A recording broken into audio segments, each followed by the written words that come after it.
tornado emergency for Bremen, Kentucky.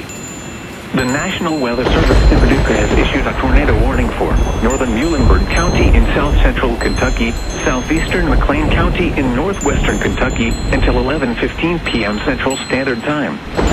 At 10:57 p.m. Central Standard Time, a confirmed large and destructive tornado was observed near Graham, or 8 miles east of Madisonville, moving northeast at 55 miles per hour.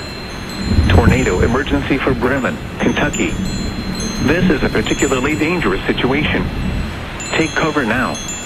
Expected hazards include an extremely dangerous and tornadic debris has been confirmed by radar. The following impacts are expected. You are in a life-threatening situation.